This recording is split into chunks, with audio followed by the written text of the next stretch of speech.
Hello everyone and welcome back to another video on the Giant Take YouTube channel. Today we're here recapping, I'm here I guess you could say, recapping the Giants versus New England Patriots preseason game. The Giants ended up getting the win 23-21, which was certainly a positive sign if you like winning, and I like winning, so I'm all for it. And I'm certainly one to win at all costs no matter what type of game. Preseason or regular season. So I certainly was happy that we were able to get the win, and it's been a while since the Giants have gotten a win. So us Giants fans definitely deserved it.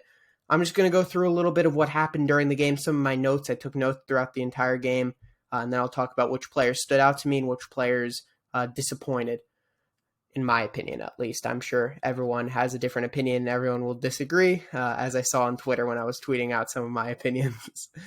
So first of all, the Daniel Jones and the first team offense, when they came out onto the field, they played the first drive was like the full first team offense, and the second offensive drive was the like a partial first team offense, if you want to say, with the Colin Johnsons and the backup left tackle. I forget who it was at that point. So some of the guys just played one drive, some of them played two drives, but that was pretty much how the first team went out.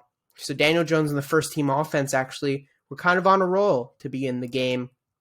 They made it down to the red zone, and unfortunately, a terrible drop by Kenny Golladay. Not only terrible drop, just terrible effort from Kenny Golladay, which is just extremely discouraging for a guy you're paying so much money for to play for your team. And it's just like he doesn't seem to want to be there. I don't completely blame him, but when you're getting paid that type of money, you at least have to pretend like you're putting in the effort. And it certainly didn't seem like it with that play. And I was certainly really upset, and I was yelling at my TV when that happened. So disappointing there from Golladay, and we'll talk more about him a little bit later when I talk about some of the players who disappointed.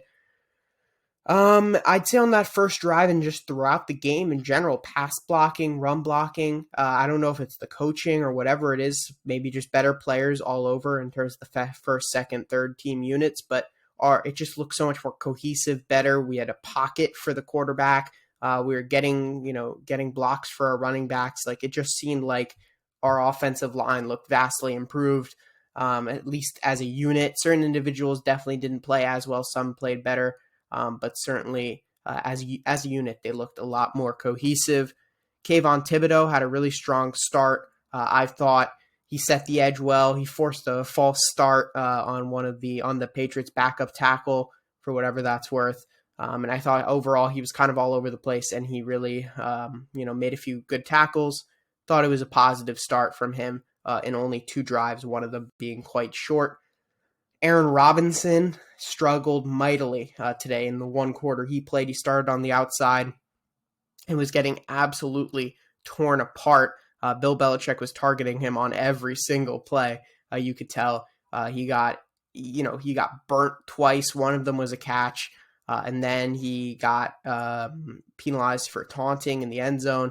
Then he got penalized for holding, but still gave up a touchdown while holding. It was just really bad from Aaron Robinson. So certainly a concern there when you're looking at the outside cornerback depth, and we'll talk more about that in a little bit.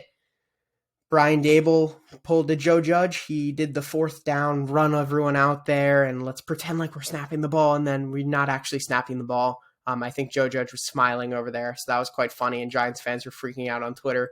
I don't really care, whatever, who cares? But it was certainly like a funny moment, like a ha-ha. Joe Judge is like back coaching for the Giants. So that was certainly really funny.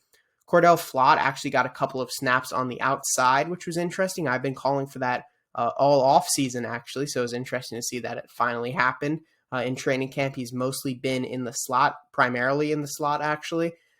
So I was interested to see with some of the bad outside corner play, we actually saw Cordell Flott shift to the outside, and he was pretty good there before, unfortunately, going out with a groin injury.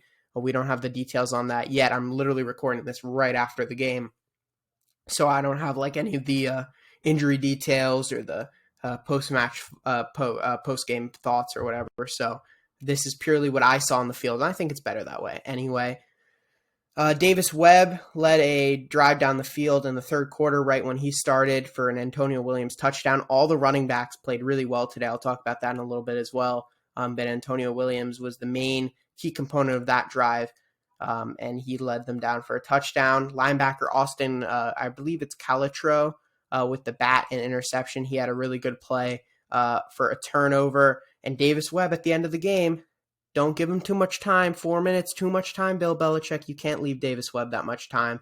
And he led the Giants for a game-winning field goal. He led them all the way down the field due to him and also some really good running back play like I was talking about earlier. And Graham Gano hit the winner for 24 yards out to win the game for the Giants. So that's kind of like a light recap of what happened. Now let's talk about some of the injuries that happened. Unfortunately, Shane Lemieux had a toe injury. Jamil Douglas went out with an injury that's unknown right now. I'm sure it'll probably be out by the time this video is out. And Cordell Flott went out with a groin injury. Hopefully none of those are too serious. Lemieux was seen in a walking boot, though, so that is something to note, I guess. But then again, it could just be extra precautionary, so think about it that way. I'm going to talk about some of the players who stood out now.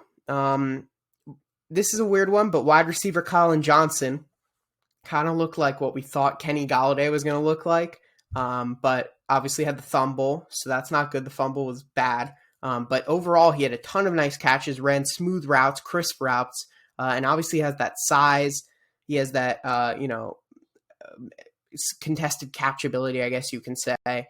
And I really thought he looked impressive. I think a lot of people are upset about the fumble. I am too, but I think he still had a positive night in the grand scheme of things. All things added up, I think he still boosted his stock for the Giants, and I think he is definitely inching closer to making a roster spot. And another guy who I think is inching closer to making a roster spot, I do think the Giants are probably going to go with 7 wide receivers now.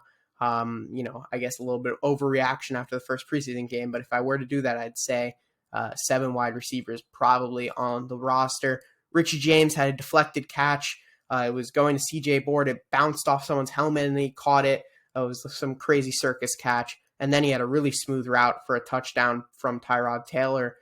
So Richie James, I know Justin Pennick's really into Richie James. I'm into Richie James as well. Richie James season incoming. So he played really well. I'd say the biggest shocker for me today was this guy, Gary Brightwell, former 5th round pick, I believe, under the Judge Gettleman regime, was supposed to be just a special teamer, is very good on special teams, but he was great today. He had great power, great drive, great burst, and a lot of good production in the passing game. He was probably the best pass catcher out of the 3 running backs we saw today, or 4 running backs we saw today. So I was certainly impressed by his play. And I think he has the best shot out of the 3 running backs we saw today, of Brightwell, Corbin, and Antonio Williams, to make the roster due to his special teams play. And I think he was certainly pretty impressive in that aspect as well tonight.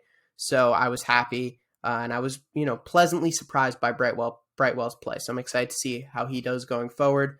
Jashon Corbin, running back out of Florida State, undrafted. He had like a nice twitchy burst. He had good production in the passing game as well, caught a few passes, and I was impressed with him. Had a nice couple of kick returns as well, so definitely useful in the special teams game.